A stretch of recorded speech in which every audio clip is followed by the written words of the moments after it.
Olá, bom dia, turma. Hoje nós vamos dar continuidade na unidade 4 do livro de vocês, que tem como título Everyday Heroes. Vamos falar um pouco sobre a gramática que vimos na aula passada, que é o Simple Past e o Past Continuous, na página 44. Eu falei para vocês um pouco na aula passada sobre esses dois tempos verbais.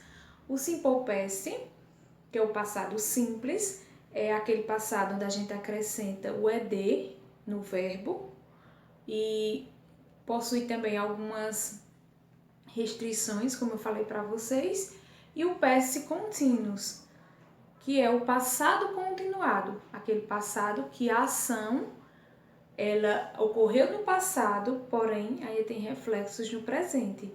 E o simple past são ações que aconteceram no passado e acabaram no passado, finalizaram no passado. Então eu trago para vocês esse esqueminha bem simples, que aí vocês vão recordar o que a gente estudou, certo? O simple past, como eu falei para vocês, é o passado simples e são ações que acontecem no passado e também terminam no passado, certo? Então, nós, na regra geral, utilizamos o ed no verbo para indicar que essa frase está no passado, certo? Então, para verbos regulares, nós adicionamos o ed no verbo e aí ele passa de sua forma original para o passado. Possui algumas regrinhas, como por exemplo, verbos terminados em e, nós só acrescentamos o d. Verbos terminados em y, a gente retira o y e acrescenta ied. Verbos terminados com consoante, vogal, consoante, nós dobramos a última letra, ou seja, repetimos a última letra e acrescentamos ed. Então, são algumas exceções da regra geral, que é acrescentar ed. E os verbos irregulares são aqueles verbos em que muda totalmente sua escrita, certo? Esses verbos irregulares nós vamos ver através de uma lista que tem também no livro de vocês, na página 111. E essa lista também é disponibilizada para vocês no momento de atividades e de provas. Então, os verbos irregulares, eles mudam totalmente sua escrita quando passa de um tempo verbal para outro, como por exemplo, do presente para o passado.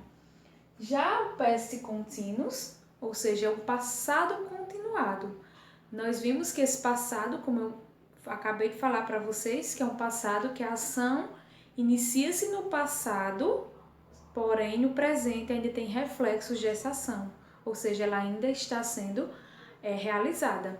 Então, a sua formação, nós utilizamos o verbo to be, certo?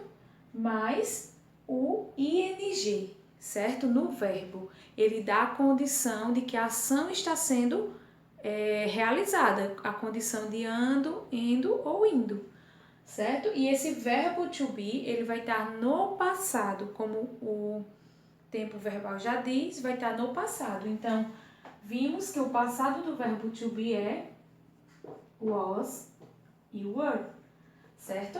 Ele tá dessas duas formas para vocês. O presente é am, is e are, e no passado é was e were.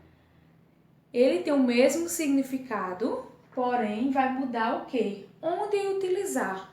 Qual pronome eu vou utilizar was e qual eu vou utilizar were, certo? Was nós utilizamos para I, para he, she e it.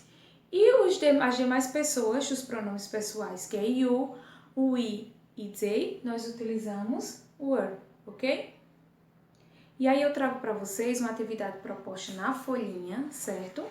Essa atividade aqui, que vai estar disponível para vocês lá no portal.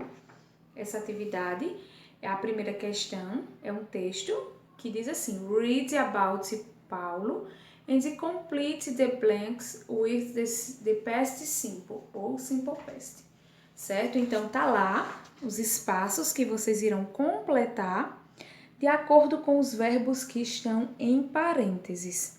Ou seja, vocês irão completar com o simple past desses verbos. E aí vocês precisam identificar se o verbo ele é regular ou é irregular, certo? Para seguir essas regrinhas que eu acabei de falar.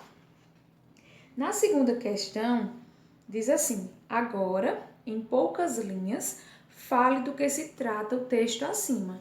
Então, vocês irão fazer uma leitura skimming, ou seja, fazer uma leitura geral do texto, e em poucas linhas, no mínimo 3 linhas, vocês irão retratar, vocês irão me dizer de que se trata o texto, de que fala esse texto, certo? Na terceira questão, diz assim: pegue os elementos fornecidos na frase e monte-a utilizando o past continuous. Então, tem da letra A até a letra E, tem todas as partes da frase. Vocês irão utilizar essas partes e formar o past continuous. Lembrando que para formar o past continuous, vocês devem utilizar o verbo to be no passado e o verbo principal com ing, certo? E na quarta questão, complete as frases com verbos em parênteses, lembrando que o tempo verbal é o past continuous. Então, tá aqui, da letra A até a letra E. E aqui vocês irão completar as frases utilizando o que eu acabei de falar. Verbo to be no passado e o verbo principal com ing, certo? E a quinta questão, vocês vão traduzir as frases da questão anterior para o português. Então, essas 5 alternativas da questão 4, vocês irão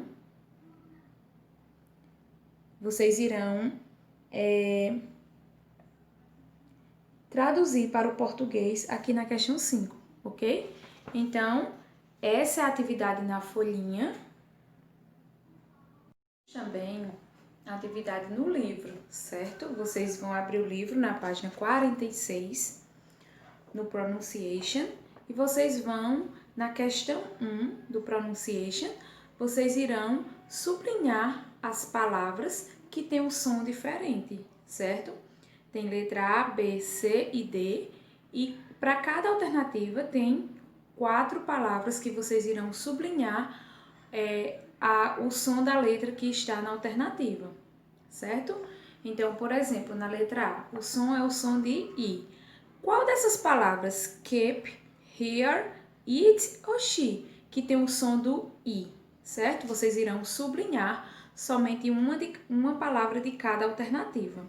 E no reading, ainda na página 46, que tem como título The Ice, vocês irão responder a questão 2 e 3 e de acordo com esse texto que está aqui ao lado, certo? Esse texto que está aqui ao lado, Brave can, a lucky space, escape.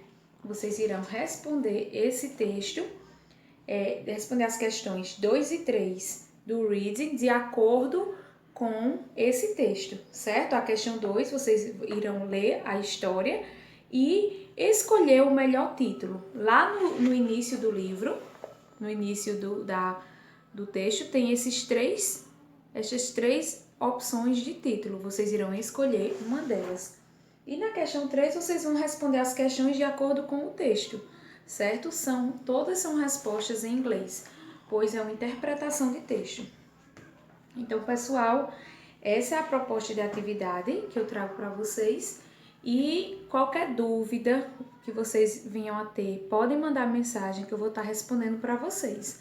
A atividade da folhinha, todas as atividades são importantes que vocês façam, pois vale nota.